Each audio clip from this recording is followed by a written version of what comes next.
This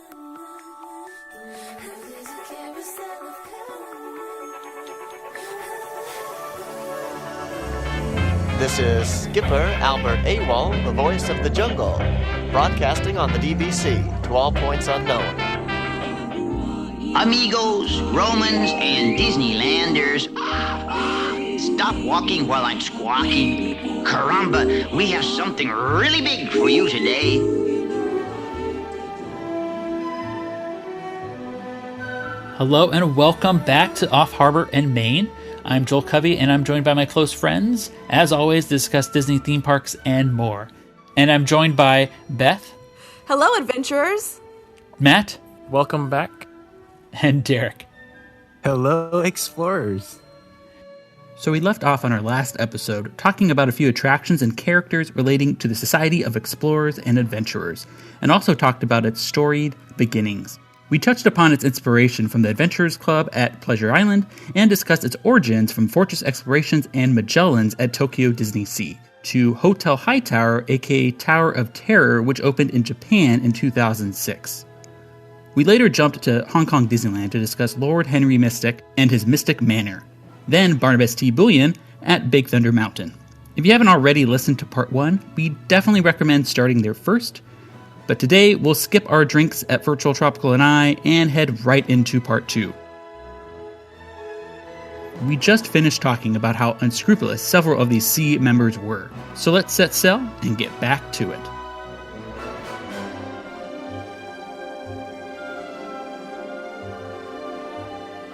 Speaking of some unscrupulous characters, there is one also that took place over at Hong Kong Disneyland.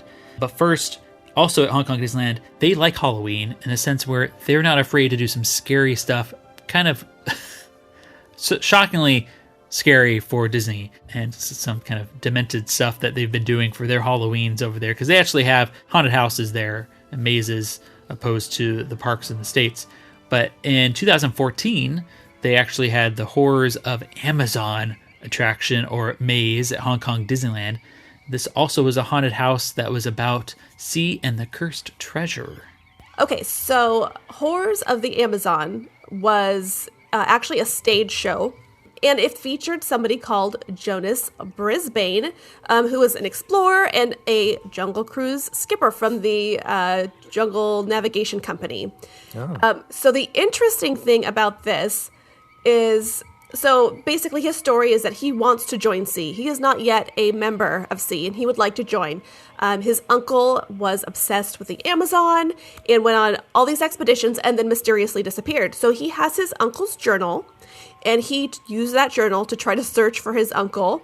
And along the way, he found a lot of different strange creatures and weird oddities and all this kind of thing, and a witch doctor, which comes into play eventually.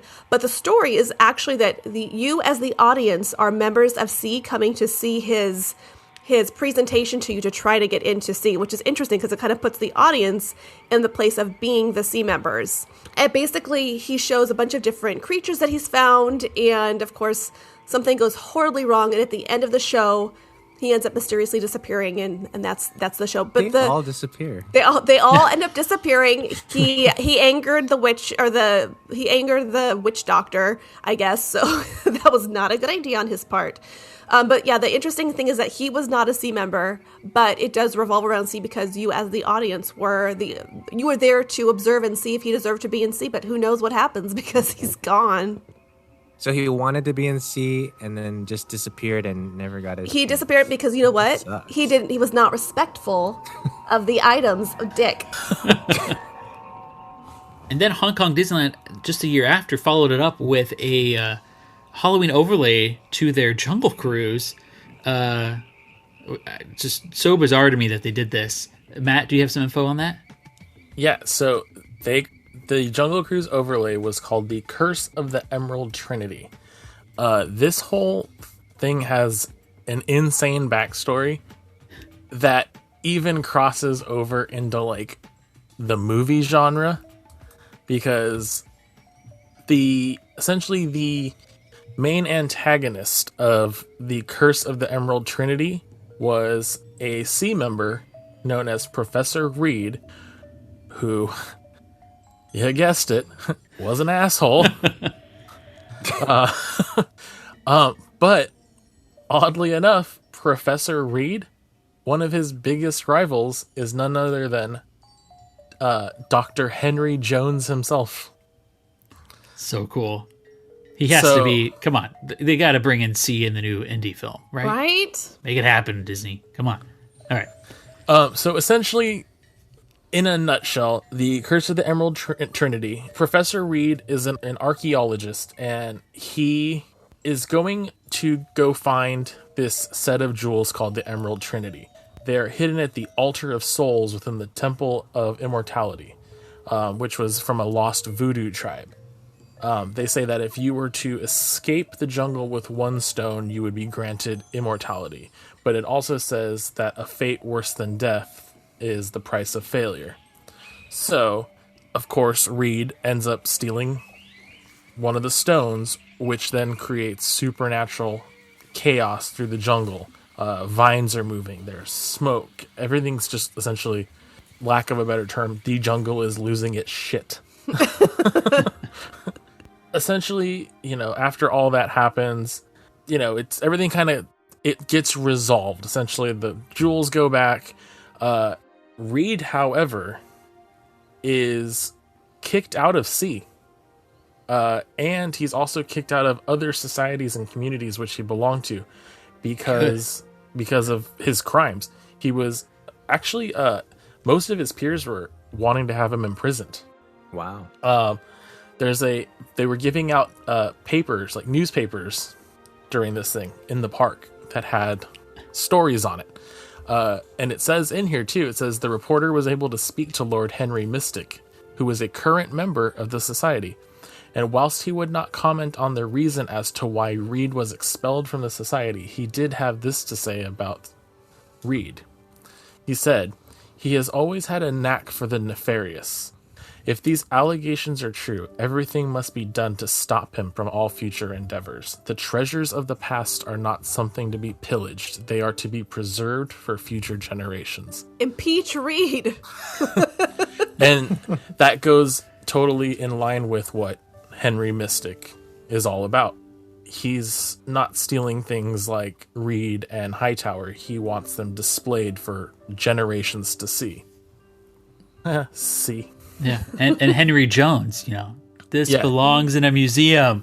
Essentially, well, and then, inside the same news article, it does go on to say, Reed's current exploration was one of most concern to Dr. Henry Jones.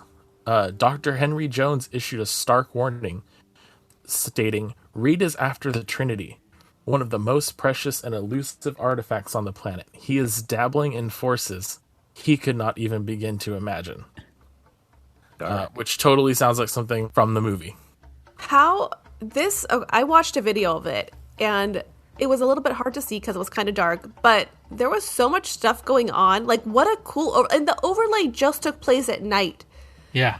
So how cool is that? Hello, Disneyland. But there's also, get this last little bit from this news article. It says, it was Dr. Jones who first alerted the archaeological community to Reed's alleged nefarious acts.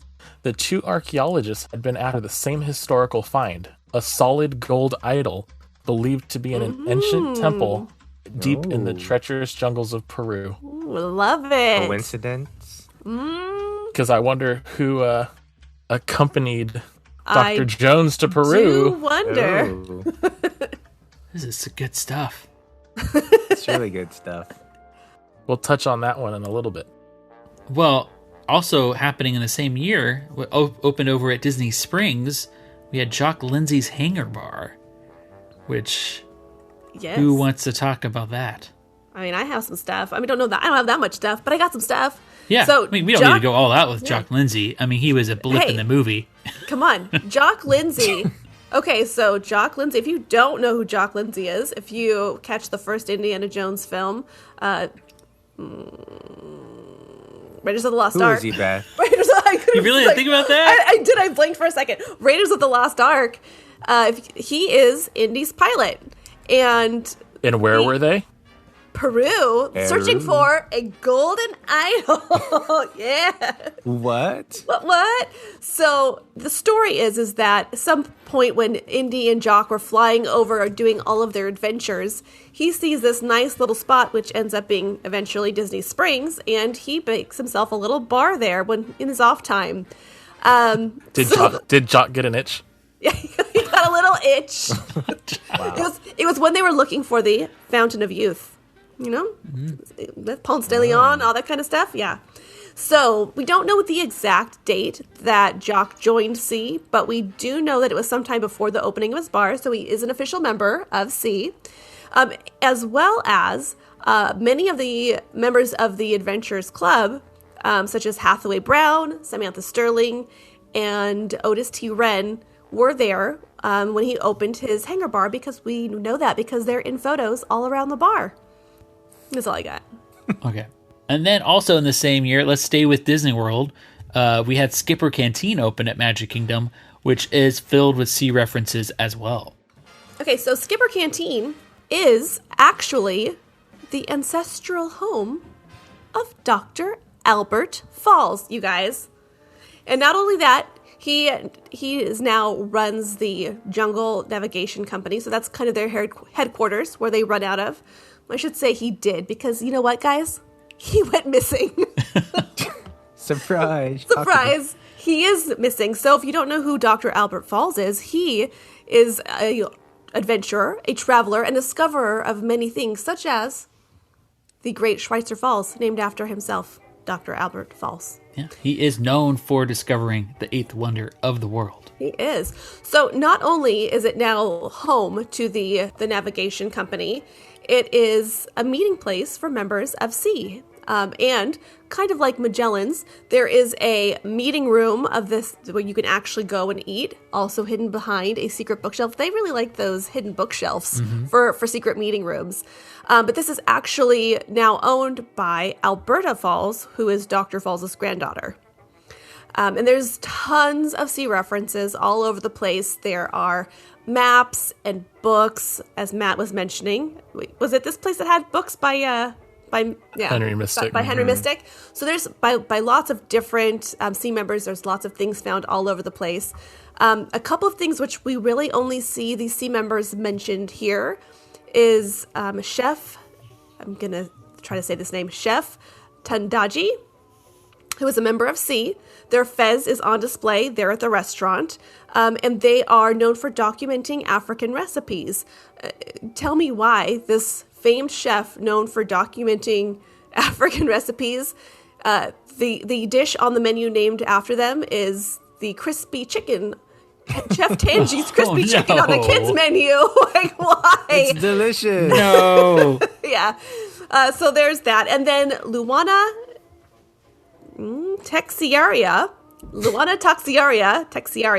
Basically, there's very little information known about her, but her fez is also in the canteen. Based on what we can tell, it looks like she's a photographer for she goes out and photographs things. And she also signed the certificate of discovery that was gifted to Albert Falls when he discovered Schweitzer Falls on August 12th, 1891, before his disappearance. So lots of little hidden things in there, and a couple of S.E.A members that we haven't really heard discussed yet. I also need to just amend something that I forgot. It's kind of a important plot point for Garrett Reed. No one knows where he's at. Did he disappear? He disappeared. I felt like I should have made that very clear. They want to bring him to trial, but they don't know where he's at. We do see him in the attraction, though, right? He gets taken by these roots that grow out of the ground. Yeah, and there's this drag him projection into the effect ground. that's up against the sheet up against the I made it trees. seem like everything just went back to normal. It didn't. He is missing. I mean, it was also what? There was 1930s. zombies. He's Ew. probably dead by this point. Yeah, it's probably eaten alive. Yeah. There were zombies in that ride. Yeah, I mean, I'm sure you guys got that from it, but he's not anywhere to be found. I don't think I want to join S.E.A now that I think of it. I know. It's a little dangerous. Iffy. Well, so far it sounds like the only good person to see was Henry Mystic. Everybody else just sounds completely terrible. Or maybe that was just his cover, though. He could have been just as bad. He was a drug lord. Probably. He sent out coke in the music box. Well, also in the same year, we're not going to talk about it too much. Just wanted to bring up that it's kind of important with this continuation of S.E.A. is that they did have the Disney Kingdoms comic book series, and they had one based on Thunder Mountain and Jason Chandler, where they are featured in there. It's definitely some more S.E.A. references. I don't know if you had anything more to talk about with those, but I someday I would like to read all these, especially before things start to get even bigger with the society, because I have a feeling this will only continue to grow. In 2016, we saw the opening of the Oceaneer Labs on the Disney Cruise Lines, where we meet Captain Mary Oceaneer. Yeah, so this part was really interesting because, I was really excited to see them extend sea to the actual sea. Right? They did it finally. It's finally come full circle. No, but then, extending a large presence not only to the parks, but to the cruise line itself. And so it was really cool to see the introduction of this new character. Her name is Mary Oceaneer. She's actually a captain. And she is actually, her name is the namesake of the actual Oceaneer Labs and the Oceaneer Club on the Disney Cruise Line. But just to give a little bit of a backstory to Mary Oceaneer, she is actually one of the few female members of the society, which is interesting. And she's actually one of the original S.E.A. leadership crew from 1899. And I think she's actually featured in the portrait that's hanging in Mystic Manor. Mm-hmm. Yes. Right?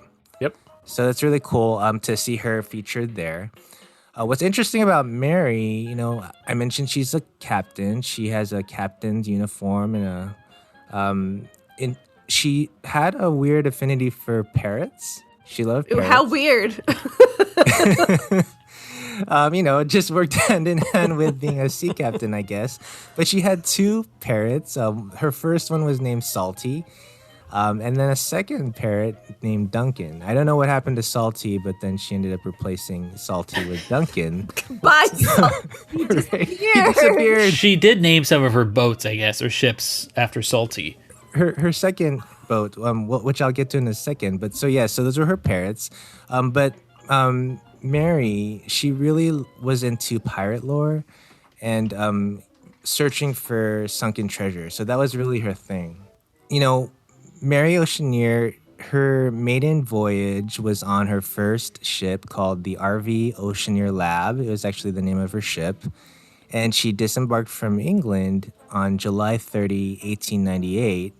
And I guess apparently it's an homage to, the maiden voyage of the Disney Magic, which, when did that come out or sail? 97. 1997? 98.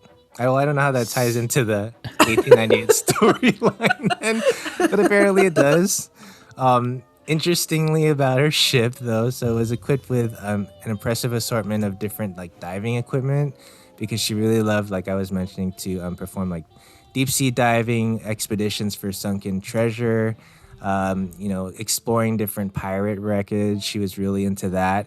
And so one of the things she found in one of her deep sea dives was this golden sword and a bunch of buried treasure actually that was found on Castaway Cay. So that's kind of how they tied it into the storyline to the island of Castaway Cay, one of the ports that you visit while you're on Disney Cruise Line. And so that was really cool to see. Other elements that she's found from her explorations was a dead man's chest was one of the things that she recovered from the sea and is, I believe, something that you can see on Castaway Cay. Now, is this the dead man's chest from Pirates, or is it just a dead man's chest? I mean, it's described as the dead man's chest, so I'm assuming it's tied to the pirates. Or is it just is it a dead man's be. Is it a dead man's rib cage? It's some dead man's something. Whoa. Yeah. And so I don't know what ended up happening to her first ship, the Oceaneer Lab, but later on, she ended up acquiring a new vessel, and that's the one named after her parrot, pirate parrot. the MS Salty 4. But she replaced Salty the parrot with Duncan while she traveled on that ship. So Why was it Salty 4? I don't know. What happened to Salty 1 through 3? So, Derek, when did you say, what was the date for her again? Her maiden voyage, she sailed away on the RV Oceaneer Lab ship on July 30th, 1898. That's what it is. That is the maiden voyage date for the Disney Magic, was July 30th, 1998. There you go. Uh-huh.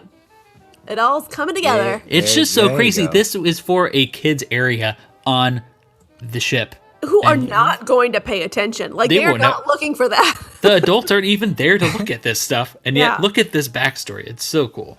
It is so cool, and it's so crazy to think, like, it's so deep. But yes, like you mentioned, it's tied to this kids play area on the Disney Cruise Line. They have this place called the Oceaneer Lab, which is a, kid play area. You can drop off your kids there. They get to be watched by babysitters while the adults have fun on other places on the ship. But different rooms, different Disney themes. But there's a lot of different relics that are like placed around the area of the Oceaneer Lab that pay homage to Mary Oceaneer. And this is actually where the mission statement is placed that Joel read earlier. The really deep, wordy one. So long. is placed there outside, I believe, the Oceaneer Lab on the Disney Magic. So that's a nice, cool way that they've. Yeah, I'm not reading it again. Yeah, we don't have to go through that. Rewind it. Yeah. But what's really cool too is, aside from Disney Cruise Line and the sea, we learned that her second vessel, the MS Salty 4, it actually got caught in a storm in Blustery Bay, and that's how it got marooned on Typhoon Lagoon. And tying back into the storyline of that area, they say that the storm split the ship in half. I don't think it's the same ship as the one up on the top of. No, it's the Salty. It's the Salty 4. The Salty. It's the Salty 4. Wait, isn't that's not the one on top of the one on the No. Yeah, isn't that like the Miss Tilly? The Miss Tilly. Yeah. So this is a completely separate ship, but apparently it's split in half, and it sent a lot of the artifacts flying around in the typhoon that happened there, and you can find a lot of the stuff like in the trees around the area and around the attraction of what's the attraction? Misadventure Falls. Misadventure Falls. There you go. And yeah, so you can find a lot of the artifacts kind of like spread around the trees and then around the area of this attraction called Misadventure Falls. Did you almost say artichoke? Did I say artichoke? I love artichokes. You were. It sounded like you were about to say you could find the artichoke, and then you like went to artifact. I was like, you almost said artichoke. You hungry? No. But so yes, so Miss Captain Mary Oceaneer and Duncan have been active in establishing a salvage effort in around, Typhoon Lagoon. And I believe, there's references to Duncan there, and apparently he is preoccupied by the fact that he lost his crackers. I guess he's really into crackers like all parrots are. But yeah, so that's kind of a nice tie back into Typhoon Lagoon. Like Mary, although I don't think she's disappeared like the rest of the members, is really an active explorer like that I've learned. And it's really cool because she got to explore it on the sea. So the thing that I thought that was so interesting about this is that this is the very first stateside attraction that to feature sea that was not retroactively added. It was the very first one that was created for sea, which was interesting. I also thought they had I was looking at some pictures of it, and they had like a big, I think it's like a buoy. I don't know. It's like a big thing. It's a big buoy thing, but it had Atlantean language on it. So it kind of ties into Atlantis, and it. It said I think it said what I come in peace, or we come in peace, or something like that. But it had like Atlantean language on the big buoy, which is interesting. They've tied it all the way back to Atlantis. Isn't the parrot there too? Yes, there's an animatronic parrot, Duncan, right? Duncan. Mm-hmm. Duncan, yeah. Yeah. I did read that Mary was actually studying Atlantean, the language. And yeah, that's kind of how they tied it into that as well. And what's interesting too is that you can actually hear Mary's voice in the attraction spiel for Misadventure Falls. So, that's cool. yeah. Yeah, and then in the same year, right, they had the Abracadabra was also opened over at Disney's Boardwalk Inn. It's subtle, but this is a bar that once acted as a lounge for some of the world's most famous magicians and illusionists. However, this all changed on Friday the 13th, September 1940. You'll never guess what happened. What do you think happened? What could have happened? Where every magician inside disappeared. Oh, see, I thought you were going to say someone was a dick again. Oh, no. We don't know. I don't think these guys, they could have been. In a magic box? Yeah. So they disappeared without a trace and have never been seen again. The only thing that's really there, right, is just tragic. a fez. One of the membership fezzes is there. That's There's really all that's there. No name attached to it or anything. We don't know whose it belongs to, but somebody. I think that's the only thing you'd catch going into that bar that there's anything related to S.E.A. is that little fez kind of on the side with a logo disappearances. on it. Yeah. The two calling cards of S.E.A. Well, they needed some type of explanation because when you go in there, I'm like, why is there no magic actually happening? There's nothing magical that takes place except Did your for the drink booze. not change color? Did you not get the color changing drink? I did not get the color changing Well, drink, that's no. why you had no magic. That's why. Can I add a fun fact about Mary Oceaneer? Yeah, of course. So I had learned that a few of the artifacts in her collection is Scuttle's Snarfblatt. Really? Oh, really? Yeah, That's cool. and she was able to obtain Ursula's contract that Ariel signed. Were there any loopholes in it? I'm sure it was dried out by the time she discovered it, but yeah, I just thought that was really interesting. Ursula or Ariel? Well, the contract that Ursula drafted for Ariel to sign. Oh, I thought you said one of them was dried up. That's it. And then if we go off to 2018, just a few years ago, we had the Tropical Hideaway that opened up at Disneyland, taking over Aladdin's Oasis. And we've talked about this a little bit throughout this, but there was a wall of paddles commemorating different society members. They can be found hung on the walls with plaques containing the S.E.A. crest on them. And I'm going to go through them real quick just to name.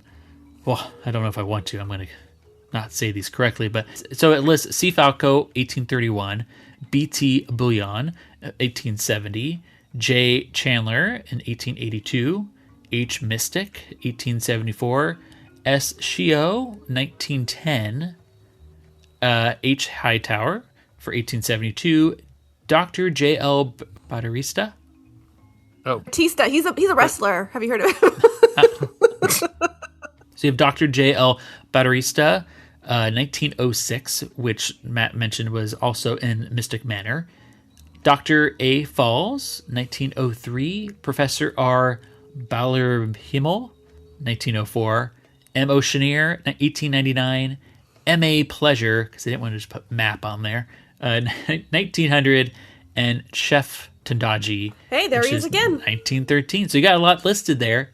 There's not much more than just the paddles, but thought that was interesting that they included them at Tropical Hideaway. Can we discuss Bengal barbecue as well? That was around the same time period, right? Yeah. So Bengal barbecue, so what was interesting I found out is that in the comic that came out, this was listed as a favorite of the Jungle Explorer Society, which is a splinter group of S.E.A. So that kind of brought all of this in. There's a lot of S.E.A. references in there that were added for the Project Stardust when it they took over the shops next door to it to open it up and add more seating and more room. As you mentioned, Professor R. Blauerhimmel is seen inside in a pilot's outfit, and it's the same Blauerhimmel that was in Mystic Manor. And as a side note, Blauerhimmel is German.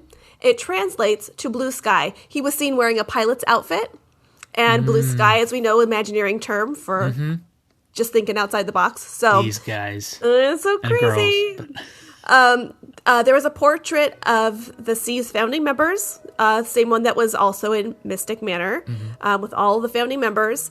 And then one thing that I thought was super interesting is there is a photo from the African Queen movie that's been doctored and adjusted. So it's got Humphrey Bogart, Audrey Hepburn in it. They're sitting in the Zambé Miss, the Jungle Cruise boat. Sitting next to Audrey Hepburn is a little plush of Albert the monkey. And on the boxes in front of them is a picture of Dr. Albert Falls as they are out looking for him when he disappeared. So neat. And I didn't... That's so cool. All I'm those just layers. pissed at myself because I did not know that existed in there. I don't know how I missed that when they did all that. Project Stardust, and they opened up the old stores to make it seating area and stuff. But so the portraits there as well of all of them? Mm-hmm. Yeah. How so have cool. I not seen this? I don't know how no one talked about it, right? Yeah, I know. But I saw photo evidence of it, so I know it's there. It's there. It's so crazy. That's insane. I want things to open. There's also... So we can go look at photos. Gotta explore. I know. There was also this article that I was reading. There is kind of like a bag that has letters in it. And they said the interesting thing was, at least at the time that this article was written, is that when they opened it, they could take out postcards. There was nothing that was like specifically related to SEA, but just kind of like old timey things and events that happened. You could like take out the postcards and actually look at them. Who knows if it's actually still there, or if people have taken it since then, or what have you. But it's interesting that was just there and available. And I never saw anything about it. What was I doing? What was I doing in 2017? Why wasn't I paying attention? I was gonna say, and how you were mentioning, what was the name of the other group? Oh, the Jungle Explorer Society? See, they should have done like a Marvel type thing, because you could have had C, and then they should have made the other one Saw. Wouldn't have been like land, but it'd be something. Well, it could have been like Seesaw. it could have been like the Society of Adventureland Wanderers or something. Wanderers. You don't like Jess? What was this? It was interesting because they had to change the name of that because it was going to be in one of the books or the comic books, and they made them change. It was supposed to be C originally. I forget what it was. I didn't write it down, but yeah, they did change it. They were like, no, you can't call it that. They probably did some master plan, and they're like, no, you can't use C for this. It has to be something else, and that's where the jungle. Yeah. What's it called again? Jungle Explorers Society. There you go. The Jess. Jess. And then the big one came just recently here. We had 2019 with Soaring Fantastic Flight.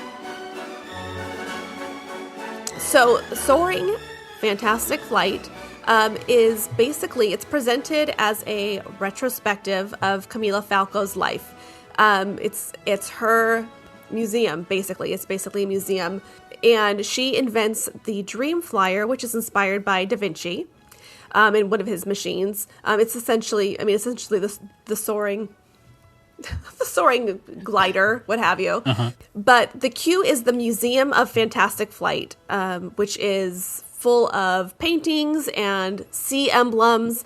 We see that Jason Chandler, he's back. He has signed Camila's certificate of induction into SEA in 1851, but he is still listed as the secretary of the society. He has not yet become president at that time period. We don't know exactly when he became president, but he's currently the secretary at that point. Yes, he was the president of late 1800s. Yes. So the pre-show is basically kind of the different, besides the building, but the pre-show itself has a bust of Aletta, which is Camilia's falcon, and it comes to life as a shadow and brings to life the portrait of Camila that is inside this pre-show room. So the portrait of Camila talks about the things that you're going to see on this attraction and basically gives you kind of the pre-show spiel. I could not understand it because I do not speak Japanese. But it's a very Hogwarts, Harry Potter style portrait that comes to life. It's very reminiscent. Very cool looking. It's a great effect. It is cool. It's really neat, and things around the background on the wall kind of comes to life as she's explaining things that are going to happen, and you see things kind of swirl around, and it's really interesting. It's very beautiful, really nicely done. But basically, the spirit of Falco is what guides the guests through their attraction, which is pretty much an identical copy of Soaring Around the World. So that part itself hasn't changed, but the queue itself has just basically been done to completely envelop this whole idea of Camellia and her love of flight and her inventing not a dick. She was not a dick. No, she was very nice. perfectly She normal, perfectly she nice. did unfortunately die not too long after. Not too long, but you know what? Died in At 1875. least she didn't disappear. She did not disappear. You know what? She died. Because she wasn't a dick. Yeah. What if? I guess what that's the moral of the story, right? Yeah. Unless she was taken out by Hightower. True. Could be. Well, so real quick, I wanted the lay of the land. In case you don't know, when you go into DisneySea, you go through the archway, like I said, and then you head to the right. So you're in Mediterranean Harbor. You head to the right, and you kind of start going up this little hill. You're going around that little lake that everyone sees in the front, and on the right hand side, that's where Soaring is now. This used to be just like a old crumbly wall, and it was kind of weird. I was like, this doesn't fit. It's just like this long walkway, and there's just a wall for a long time. But now there's a very elaborate show building, of course, that's incredible. That has like this town's cityscape almost on the side of it. But you walk by that, and if you keep going straight after that, that's when you run into the Fortress Explorations, and that's where you have Magellan's there too. And then just keep in mind, right across the way of this lake, off in the distance, you can see the Tower of Terror, Harrison Hightower's hotel. So it's just kind of funny how much you have all going on right in that general area, tying in all of those attractions kind of with another. They all are part of the same universe. And I mean, like, not trying to get too in detail of the actual attraction itself, but if anybody has not seen what the interior of this attraction looks like, do yourself a favor and Google it, because we're missing out. It's pretty. I mean, at home we walk in. Our little like hallway. Yeah, I say with, like, at home we walk into a tough shed, and over there they're walking into a marble palace, It's beautiful. essentially. Oh man, Money. I mean, that really covers it for the big items for C. There's a few other random items. For instance, United Kingdom's Pavilion in Epcot, there's a Kidcot Station. It's themed as the Library of the Royal Adventurers Society. Features a Society of Explorers and Adventurers handbook amongst its titles, alongside production artwork from Atlantis: The Lost Empire, and books also found at Skipper Canteen. And then there's a few spin-offs. For instance, Shanghai had to get involved in a way, but it's not C. I don't know why they didn't make this one C. It felt like a no-brainer. But there in Shanghai, they have the League of Adventurers, which is an adventure organization featured at Adventure Isle there, with much of their history being kind of chronicled in the Camp Discovery attraction. The best way to describe it's kind of like Redwood Creek Challenge Trail on crack. And they actually allow you to do things that are unsafe. You actually are climbing and doing tightrope type stuff there, and there's a lot of really cool aspects to that attraction there. But it's nice that they have kind of this. It's a spin-off. It's not the exact thing, but I'll give a little history. We might as well add some more to it. So this was established in the 1920s. The League of Adventurers is a globe-trotting organization dedicated to scientific and archaeological studies and expeditions. In 1930, the League would introduce their fixed rope transit system, abbreviated as FRTS, through an installation farts. The farts. Farts. I don't think that will work well here in the States. Everything's an acronym. Yeah. But through an installation at Mount Hua in China to make traversing the mountain safer and easier. During this time, they would also establish a fart system in the Himalayas. So run afoul of the Yeti of the Forbidden Mountain during this expedition. In 1931, an archaeological team for the League and Indiana Jones discovered the Temple of the Crystal Skull in the Lost River Delta. However, they ran into trouble with the temple's booby traps and had to be bailed out by Dr. Jones. And in 1932, shortly after establishing a submersible program with the Submarine Odyssey, They'd be embark on an expedition to Atlantis for Whitmore Industries, the first time Preston B. Whitmore would go public with what the 1914 expedition really found down there. I don't know the history of this one. Do you know much about it? Anybody? Well, in 1935, their airship, the New Horizons, was driven off course and ended up landing on Adventure Isle. That's where they would end up establishing friendly relations with the local Arbori tribe. In time since then, they have established a base at Camp Discovery to explore the caverns and cliffs of the mountains and work on excavating ancient Arbori ruins, and have established a rafting expedition course on Mount Apu Taku, because they also have a whitewater or a rapids ride at Shanghai Disneyland as well. So as you can see, there's another great big backstory there. It's not C, but I think it's worth mentioning. It should have been C. That's kind of weird. Yeah, I just read something I read online, so I'll put some links into the show notes just to give proper credit for this one. Oh, I was going to say that I forgot to mention, I thought something that I found out that I thought was interesting was that Dreamfinder is also semi-linked. No. Because Dreamfinder and Figment were originally conceived by Tony Baxter to be part of Discovery Bay. But at the time, he called him Professor Marvel, and he would have worked under Jason Chandler. Interesting. I mean, obviously that ended up changing, but interesting how even back then they kind of had all these layers upon layers, and they all kind of splintered off and became their own different things. Yeah, I do like that. Like, there's a separate, like, organization still, kind of like almost like a rivalry. Well, because I mean, obviously it's Shanghai, but it also, I mean, it's going into like the movies with Atlantis, and it's also going into Tokyo again. yeah, So it's almost like it's a rivalry between the two. yeah. That's true. And it still exists within the theme park universe over in Tokyo. Like you were saying, it's not just tied to Shanghai's universe. It's all of them. They've like woven them this like rich tapestry of a story. Yeah. Now, since we know that C exists in the Jungle Cruise because Dr. Albert falls, do you think that and we suspect that it will come into play in the updated version. Do you think that it will make an appearance in the movie? I don't. You don't think in any like sense? I don't think they're there yet. I hope it does, and if it does, I think it's going to be very small. Even just like a pin would be so cool. Yeah. And I only say that because just how there's a good D23 article out there that I've been talking about on Twitter, but it does a good job on talking about everything they're doing to the Jungle Cruise refurbishment that's coming up here for the stateside attractions.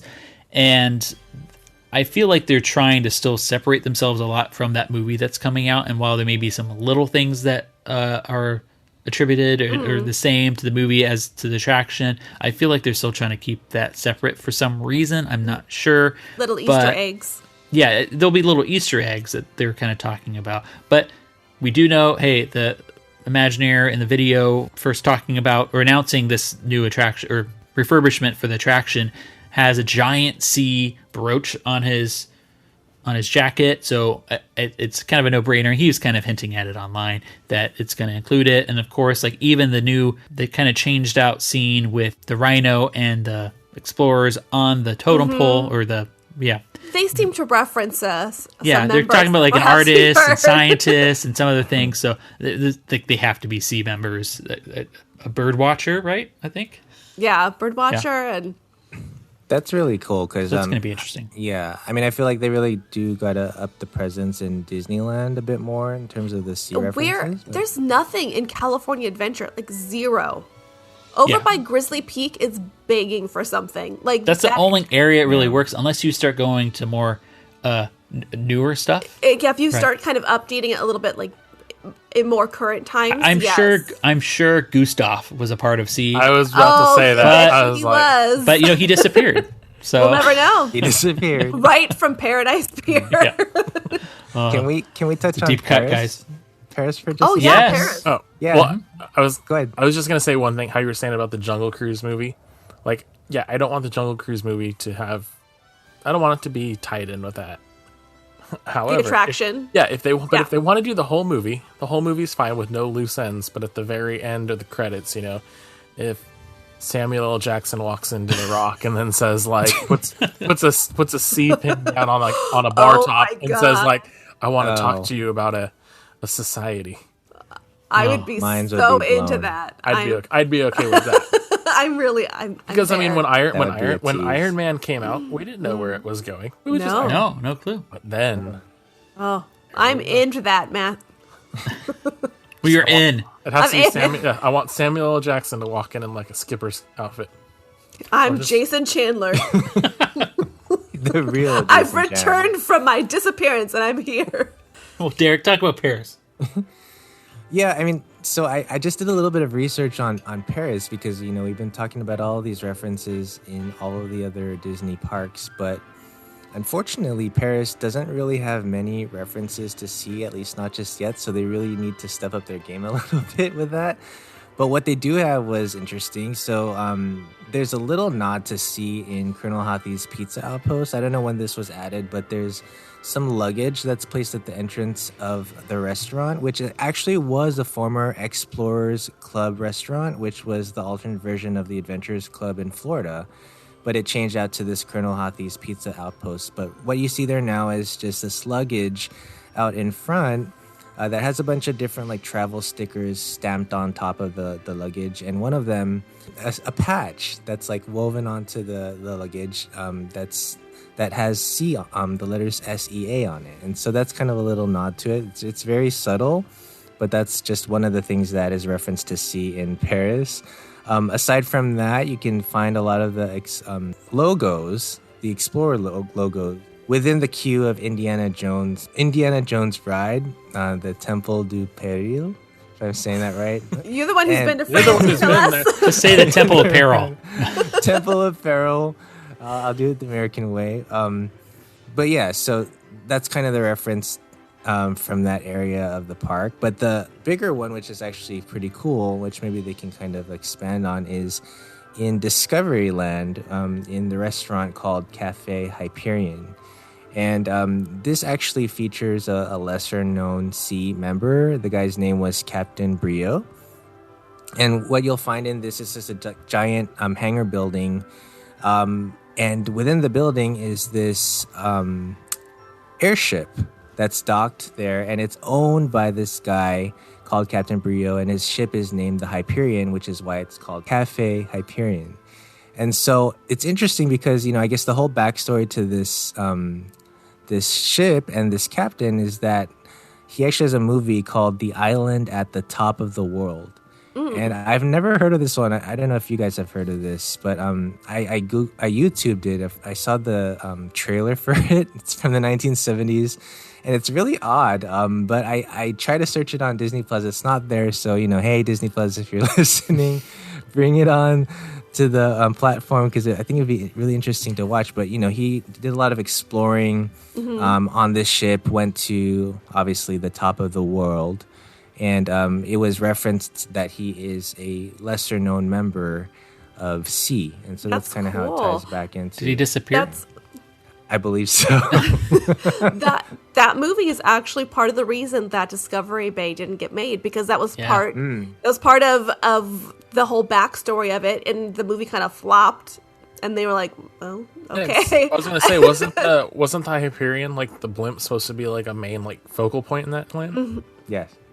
Yeah, so how cool that they brought it there too, though. Even though that movie tanked Discovery Bay, you got a chance to shine in Paris. It's definitely a really nice theme. I mean, I love Discovery Land, and yeah, that sounds like it definitely goes with. Well, that whole area is just screaming for sea references, sea, right? Like, I can't believe. I mean, I know Space Mountain is still the Star Wars version, but like, how did that not have like sea references in it to begin with?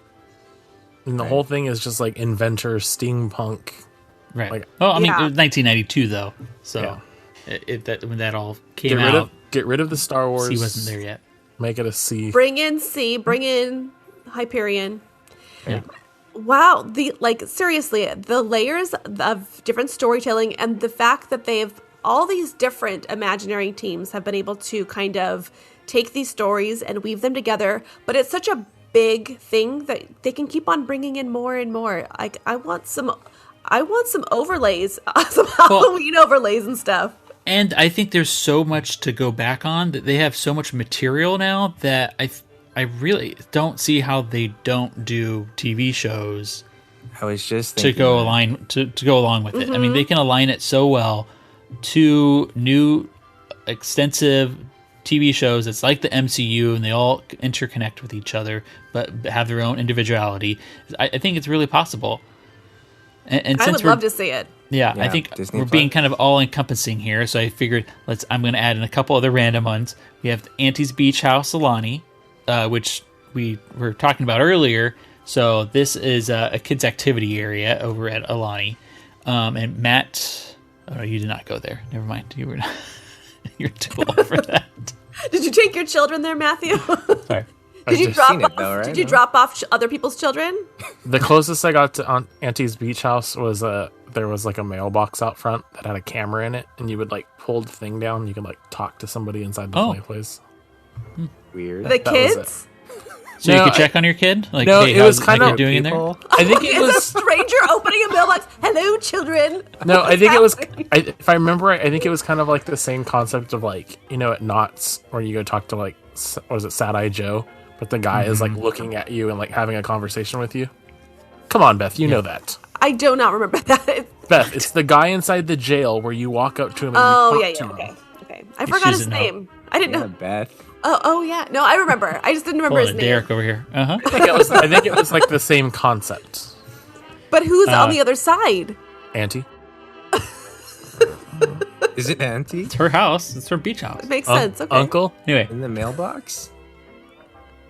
She's just in there. She's tiny. So, in there's a portrait that was once seen in the Adventurers Club and is displayed on the wall alongside a letter from Adventurers Club president Pamela Perkins. She describes the painting as being of the Pillagers Brigade, which we've talked about earlier as being kind of a less ethical predecessor to the Adventurers Club, as well as S.E.A. And Harrison Hightower did belong to this, but it also has Hightower first-hand tales with Shiriki Utundu. So that's kind of interesting that's in there, and no one is there to see it because, if we go there, we're not able to go enjoy and take a look at these details. The portrait originates from the Adventurer Club, like I said, where it was originally described as portraying Harrison's fellow S.E.A. member, Meriwether Adam Pleasure. A good old map returns. And also at Trader Sam's Enchanted Tiki Bar, there's a letter from the director Vanessa Capshaw of the New York Preservation Society to Trader Sam about one of Hightower's associates. The associate being Billa Munga Wunga, or Trader Bill, who is described as having been Hightower's right-hand man. And according to this letter, Trader Bill might be the grandfather of Trader Sam. So hell, we got Hightower at Trader Sam's too. So goodness. And he's probably a dick too. Trader Bill, yeah. Yeah. No, not Trader Sam. No, Trader Sam's fine. At Trader Sam's, also, he's linked to the original Adventurers Club because there's letters from a few different members, including Hathaway Brown, who was one of the original members of the Adventurers Club. Is supposed to be extremely handsome. He's supposed to be very handsome. And also at Trader Sam's, you know what there is? At the Enchanted Tea Bar? Drinks? Yes, there is. There's a drink called the Schweitzer Falls, named after famed Dr. Albert Falls, as well as a bust of Dr. Albert Falls on the shelf. Wow. Yeah. It's everywhere. Everywhere. It's so and it's all been cool. sitting underneath our noses this whole time. Well, I think that covers it all. I'm sure there's some things that we've missed, but I think we've done a pretty good job on really trying to incorporate everything within the Society of Explorers and Adventurers, and we just cannot wait to see what Imagineers have in store for us in the future, and hopefully some of these things we're talking about comes to fruition as well, like the TV shows and other extended universe that I think is possible with this. But hey, thanks everybody for coming on here and talking about S.E.A. with me.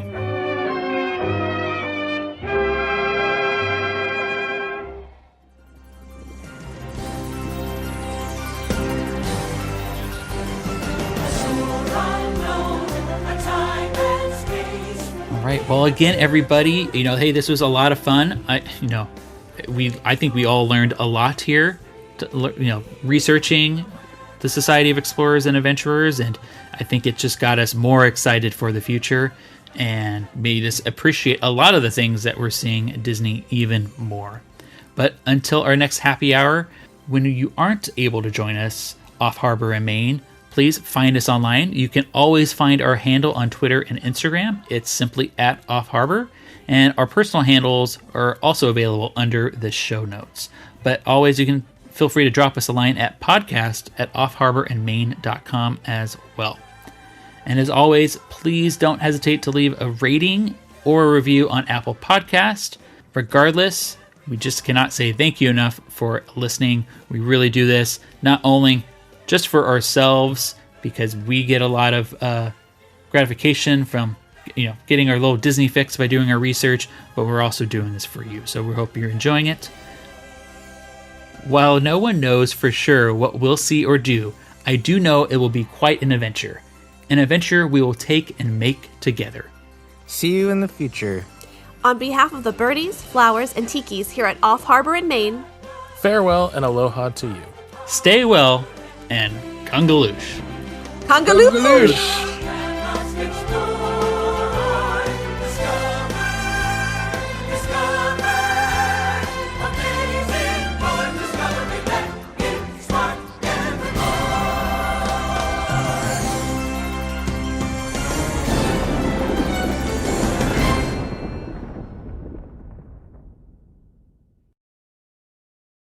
Yes, I do have some actually a information. stage show. Yeah, it's actually a stage show. I was fucking wrong. Okay, go ahead. You were so wrong. It was a Yeah. stage show. How dare you?